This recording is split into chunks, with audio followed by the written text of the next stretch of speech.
We go live. Hello, good morning students and welcome to Vista's Learning, an online educational platform. My name is Denzil, your physics tutor for class 11. So let's get started with today's session. Today, I give you an introduction to motion in a plane. This is a session 1 of a chapter, Motion in a Plane. Until now, we have discussed concepts that are related to motion in a straight line, objects moving along a single direction. This motion in a straight line, some of the physical quantity that are related to it, such as distance and displacement, speed and velocity, and acceleration, a couple of things what we came across in this chapter called motion in a straight line. In case of giving a direction, we assign the direction as positive and negative. Positive to show objects that are traveling along the right hand side. By considering a number line, on a number line you have set of positive integers and set of negative integers. So moving along the right hand side, you have set of positive integers and therefore you give a sign which is positive direction. And similarly, moving towards the left hand side, your left hand side, my right hand side, left hand side you have set of all negative integers. So the direction you assign is negative. But this time we are not just discussing motion in one direction, but motion in two directions. These two directions can be referred by using axes called x-axis and the y-axis on a graph sheet.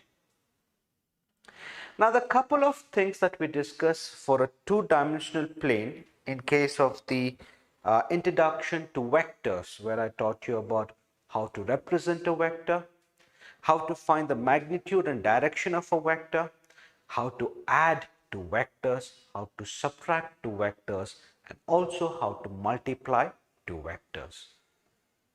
So there we learned a couple of graphical methods where vectors were represented along the two dimension.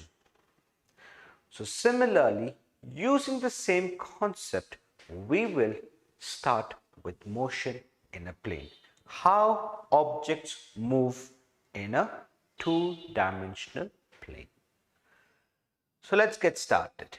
A quick recap from a previous session of a bridge course. We defined two different quantities such as a position and a displacement vector. We defined position vector, a vector which determines the position of an object, and a displacement vector is a vector which represents the shortest distance between the 2 points or between the two position vectors. Have a look at here. R1 and R2 vectors are called position vectors. So let's make note of those two, that R1 and R2 are called position vectors.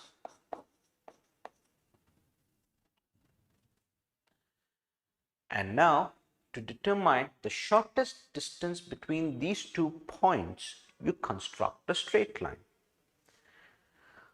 A vector which represents the straight line given by delta r can be identified taking the difference between the two position vectors r2 and r1.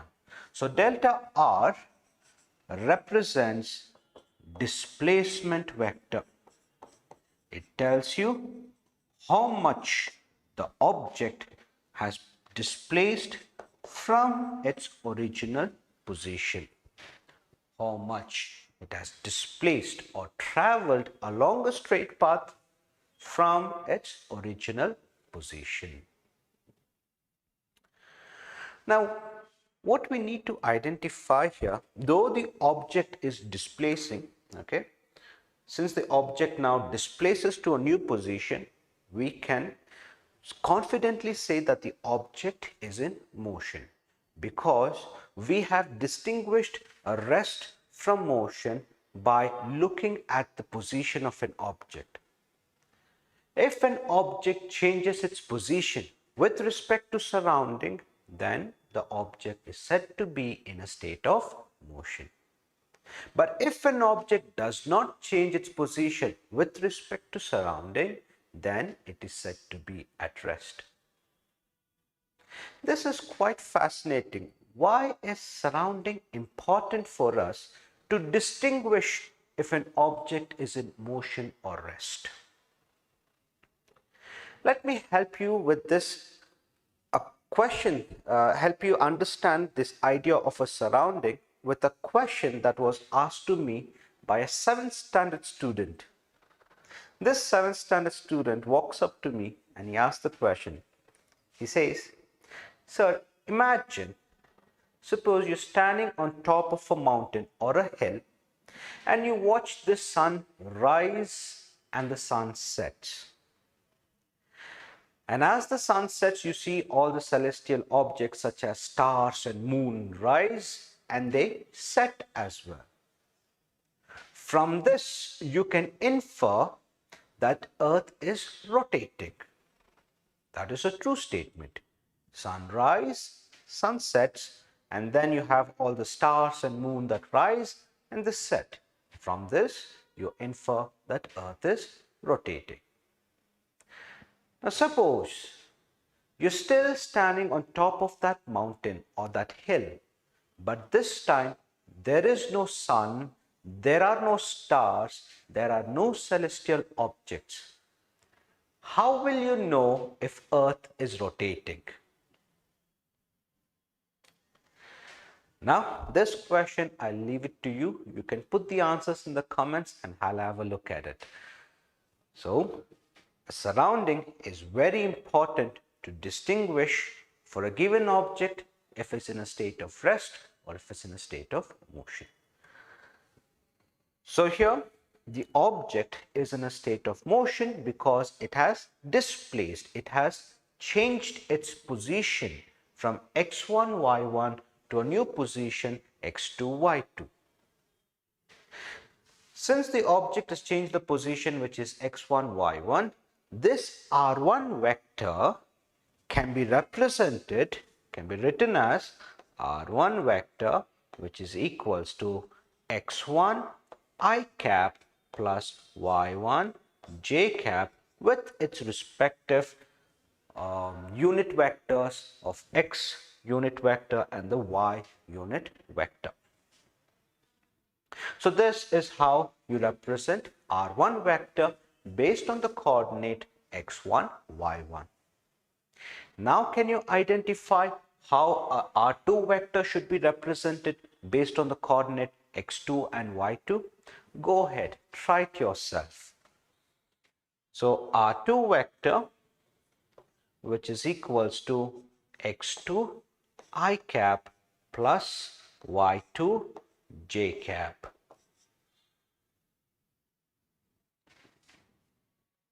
Okay. Now these are the position vectors which have been represented. Now let's try to represent the displacement vector. That is delta r. Delta r equals to r2 minus r1. So you have delta r, which is equals to r2 minus r1 vector. Now, do you know r2 vector? Certainly, you know what is r2 vector. Do you know what is r1 vector? Yes, you do. Subtract the 2, so you get x2 I cap plus y2 j cap minus, put a bracket to be on the safest side because you have two different expressions. So put a bracket and then you write x1 I cap expressions or terms, I'm sorry, should have used the word terms, and y1 j cap. Now you can conduct, which is the sign multiplication within the bracket. You see, that is why you use a bracket when you have multiple terms. So I think I'll write it in the next page. Have a look at it. So x2 I cap plus y2 j cap minus x1 I cap minus y2 y1 j cap. Now you have common terms. Which are the common terms? You have I cap and I cap, x2, x1, but both of them have this I cap, unit vectors of x-axis. And similarly j cap and j cap. So taking the common factor, which is I cap in the first case, so I get x2 minus x1 I cap plus y2 minus y1 j cap. This is how you identify the displacement vector delta r. x2 minus x1 is nothing but the change in x-axis. Change along x-axis. Let me show you that.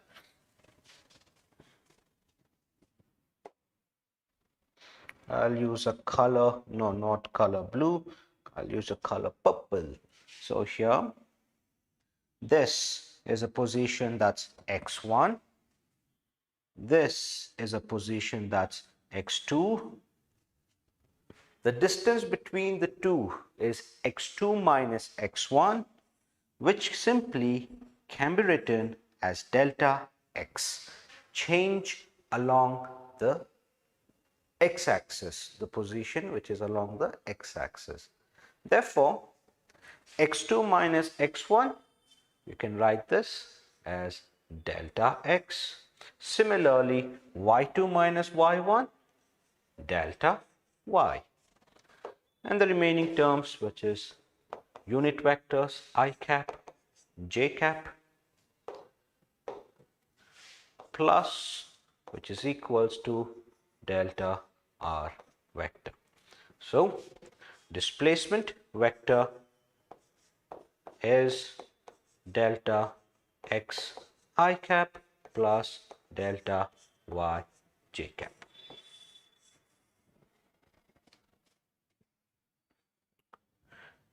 Okay, I hope you've understood this displacement vector, which can be identified in such a manner. Using this expression, is it possible for us to also obtain average velocity? Now remember, average velocity we discussed in the first chapter, not the first chapter, but the previous chapter, motion in a straight line.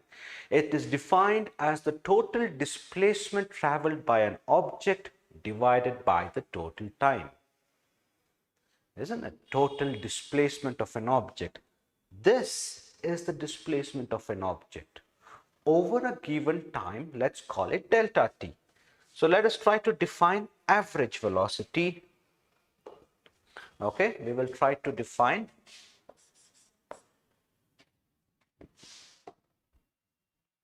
So I think I'll move on to the next page so that we have enough space and it's more clear and visible. Position vector, displacement vector. Okay, we'll get to that. Choose a color. Yeah, use this. We'll write it here itself because there's a graph also which I need to teach you. Average velocity for an object moving in a plane, usually represented with V and a bar overhead. You see a bar? Yes. This bar represents the average velocity. Average velocity is defined as the total displacement, which we already know, divided by the total time, delta t. So what I need to do is replace this delta r by delta x I cap plus delta y j cap and divide that by delta t. So let's proceed with that. Delta x I cap plus delta y j cap divided by delta t. Since these two terms have a common LCM, which is delta t, so the terms can be, this delta t can be divided to delta x as well as for delta y. So you get delta x by delta t I cap plus delta y by delta t j cap. You see, because the LCM is the same, delta t, so you can separate the terms. All right.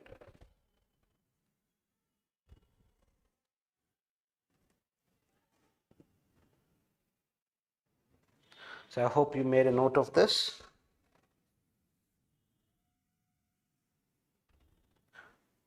All right. So you get this V bar, average velocity, which is equals to these terms. Now notice you get delta x by delta t. It means the total displacement along the x-axis divided by the time.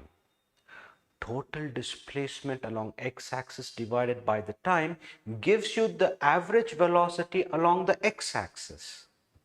Similarly, total displacement along the y-axis divided by the time gives you average velocity along the y-axis.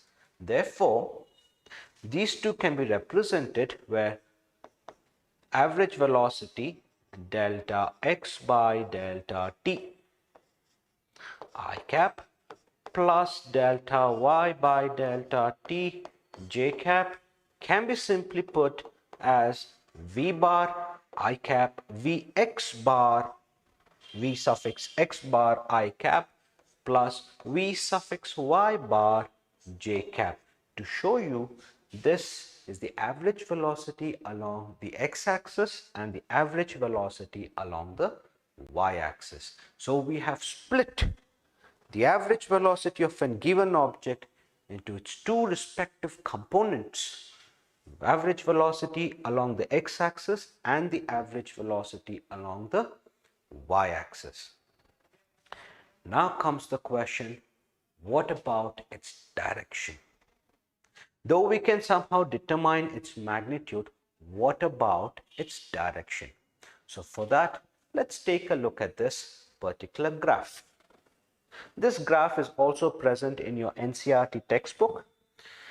A plot along the xy axis, delta x to represent the change along the x-axis, delta y to represent the change along the y-axis. This blue curve shows you the displacement of an object. But for our sake of understanding, for our study, the displacement occurs between the 2 points P and P prime. Position vectors R vector and R prime vector are represented. Delta R is the displacement vector and the direction of average velocity is in the same direction of the displacement vector. All right, so this is how you identify the direction of average velocity, which will be the same as the direction of displacement vector. So velocity, average velocity v bar of an object is the ratio of displacement and the corresponding time interval, just like we observed. So now moving on to the next, but before we enter into this graph, there are few definitions, there are few things that I want to discuss. Before we do this, few things to discuss. Now taking this average velocity and applying limits to it.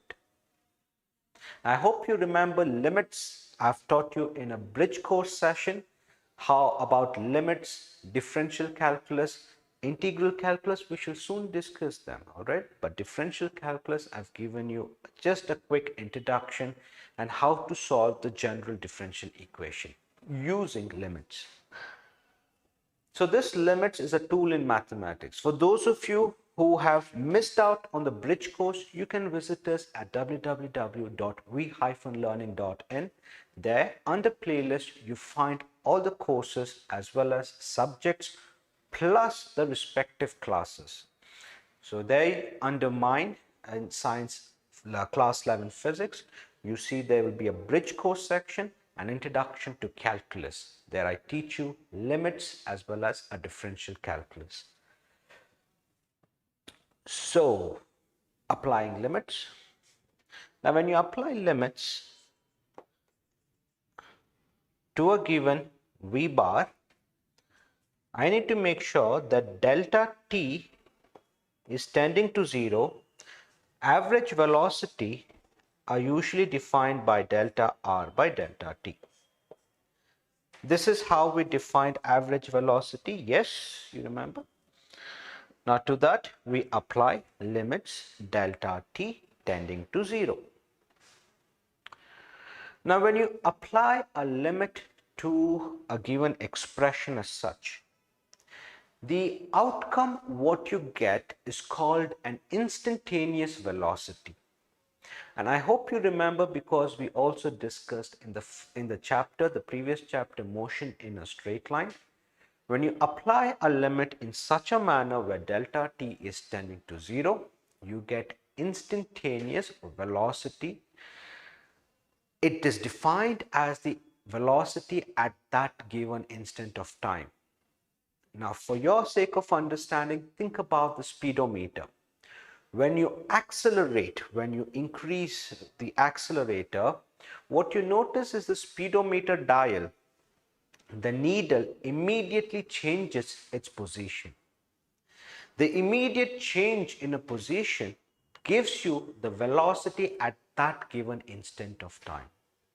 So an example for instantaneous velocity is your speedometer.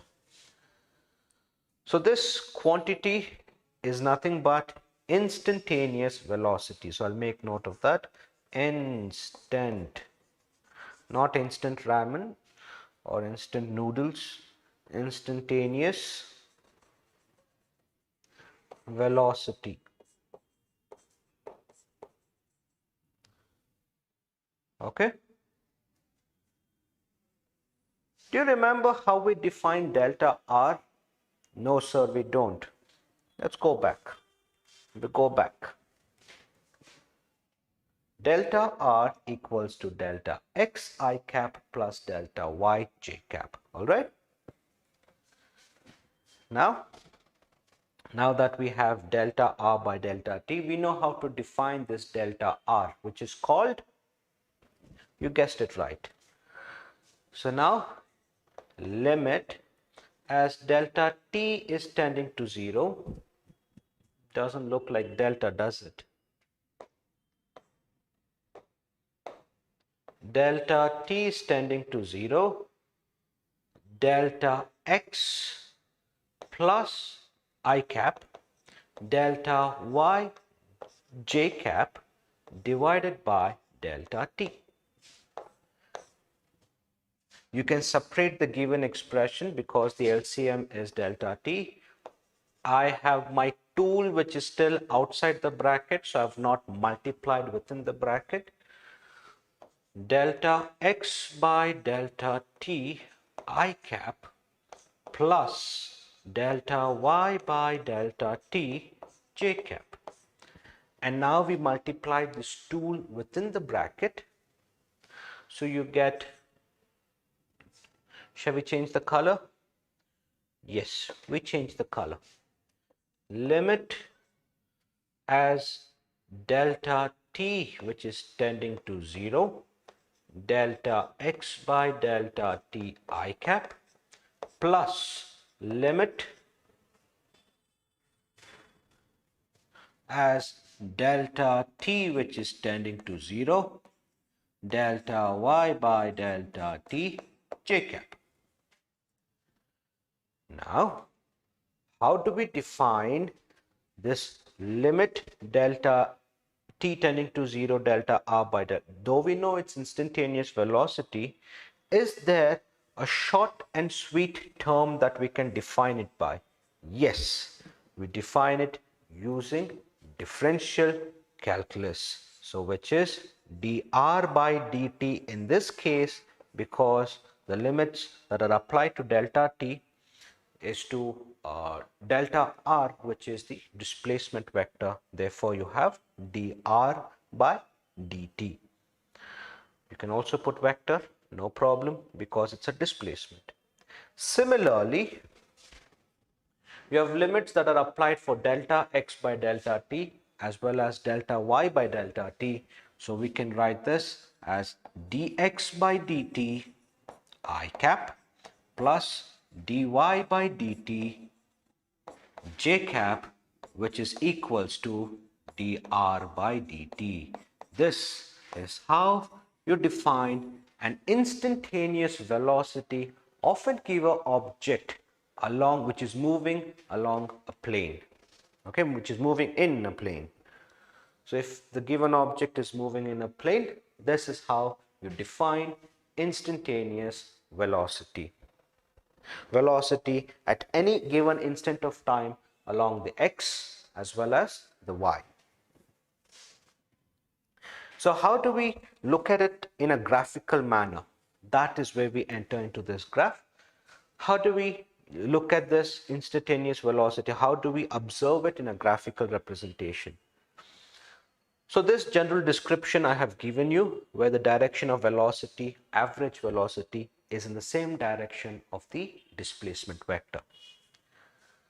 Now, as the time is becoming shorter and shorter, that's because delta t is almost tending to zero.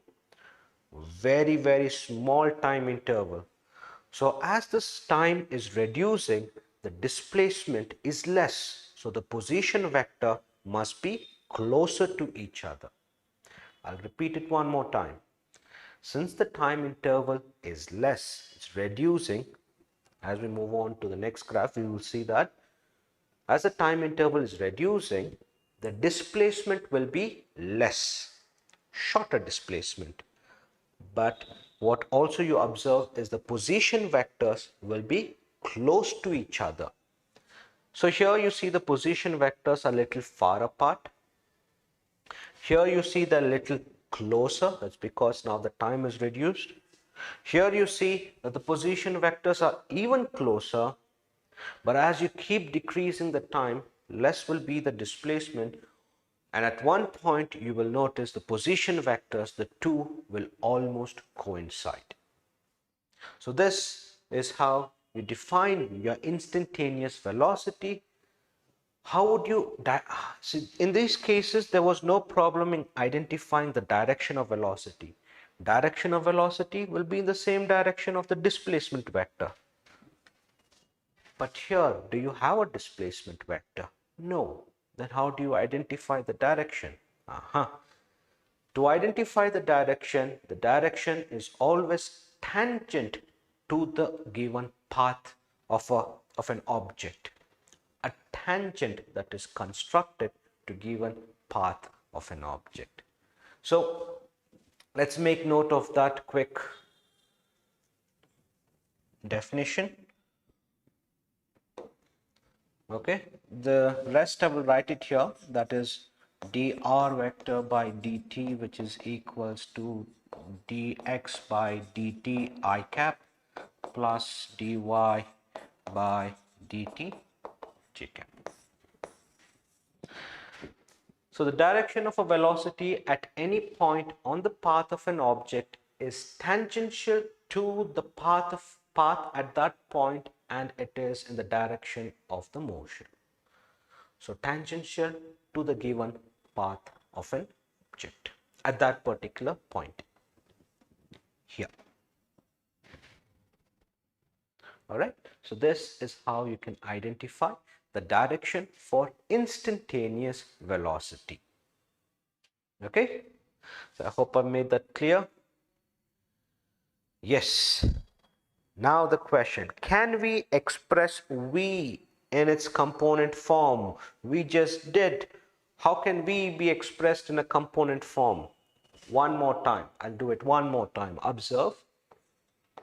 Limit as delta t tending to 0, delta r by delta t, which is equals to limit as delta t is tending to 0, delta x by delta t I cap plus delta y by delta t j cap. So I hope that's visible. Yes. And then you apply the limits within the bracket. So you get limit delta t tending to 0, delta x by delta t, put that in a bracket as I cap, plus limit delta t tending to 0, delta y by delta t j cap. And then this can be expressed as dx by dt I cap plus dy by dt j cap. So this is nothing but dr by dt. Now that we have this expression,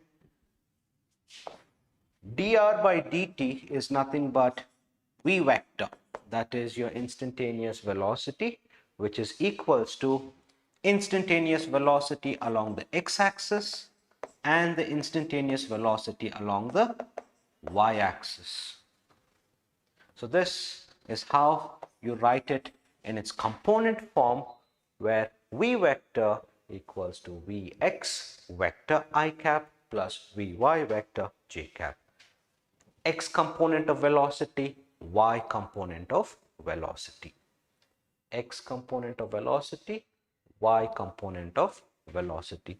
And that is how we express v in its component form. But how do we identify the magnitude and direction? Not to worry, magnitude of this vector, which is v vector, magnitude is equals to square root of vx square plus vy square. This is how you identify its magnitude. Okay, then what about the direction? Is it necessary for us to find the direction? Do we need direction here? Think about it.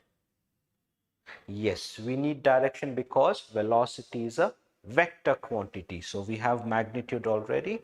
Now for direction, where tan theta is equals to Vy by Vx. So this is how you identify the magnitude and the direction. Now for the sake of understanding, let's take a look at an example problem. Question. The position of a particle is given by this question is also given in your textbook. So I'm trying to solve the same example question here. But stay tuned, we will also be solving questions from your exercises. All right, so numerical questions. The position of a particle is given by r equals to 3t I cap, 2t square j cap, 5k cap. These are all unit vectors, all right, where t is in seconds and the coefficients have a proper unit for r to be in meters. All right, find v of t for the particle. Find the magnitude and direction of v of t at t equals to 1 second. So we have distance as a function of time. Distance which is given as a function of time. Using this set of information, we have to find what is the velocity of the particle. Also, the magnitude and direction of that velocity of a particle when time is equals to 1 second. Stay tuned. We will solve this problem. Now that we have a distance, position of the particle given, we can identify the velocity by the expression dr by dt. This is nothing but the velocity of an object. So you have to use differential equation, differential calculus or derivatives for a given r, which is a function of t. So let's write that as d by dt of 3.0 t I cap plus 2.0 t square j cap plus 5 k cap. All right. When you differentiate this, you differentiate it only with respect to t. If a given term does not contain t, not t, I'm talking about time t. If the given term does not contain the time t, the variable t in here, then the term is said to be 0 because it contains only constant. So I have 3t. Since I have only t, once differentiating it, I get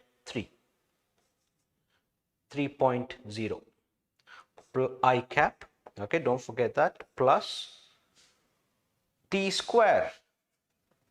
T square would be 4.0 t j cap, and the last one is just 5.0 k cap. This does not contain the time t, the variable time t, therefore this is 0. Now you have identified which is the velocity of an object, where the velocity is also a function of time. Okay, this is also a function of time because it contains that variable time. So congratulations, you just found the first part of the question. This is the solution for the first part. Find v of t of the particle. This is v of t, except I've not mentioned t there. So you can go ahead and try to mention v of t, which is equals to. See, you're done with the first part. Now for the second part. Find the magnitude and direction of v of t at 1 second. So first we will substitute 1 second, v of 1 second, because time t is 1. So you get 3.0 I cap plus 4.0 j cap. So what just happened here? You have to substitute 1 wherever there is t. There's only one place where there's t. So I substitute 1. 1 times 4 is still 4. Okay. So 3 I cap plus 4 j cap. Now, do you remember in the previous section, I told you how to find magnitude and direction? First of all, a v vector is represented as vx and vy. Same thing you've got here. You see, v vector equals to vx I cap, vy j cap. Now, can you find what is the magnitude? Yes, you. So go ahead, try to find the magnitude. Magnitude v vector, which is equals to square root of 3 square plus 4 square by Pythagorean triplet, it is 5. 5 what? There should be some units to this, isn't it? There should be some units. Hint is given here. And the coefficients have the proper units for r to be in meters. It's already given that the position is in meters. Therefore, the last final answer what you get is meter per second. That's not 5. So let me erase that one more time. Meter per second. Again, that is not 5, that is per second. S minus 1. I put it that way. Better? Okay. Next, we find the direction. How do we identify the direction? Recollect, tan theta equals to y by x. Y is 4 and x is 3. And since we have to find the angle for a given direction, we say tan inverse of 4 by 3, which is roughly about 53 degrees. And this is how you identify two things, one being the magnitude, the other the direction. There's a magnitude here, there's a direction here. All right, I hope I've made this easy for you. And that is all I have for today. Do visit us at www.we-learning.in. I shall see you on the next session. In the next session, we will discuss another physical quantity called acceleration and how to identify acceleration for an object which is moving along a plane or in a plane. So I will see you all. Have a nice day. Take care and bye-bye.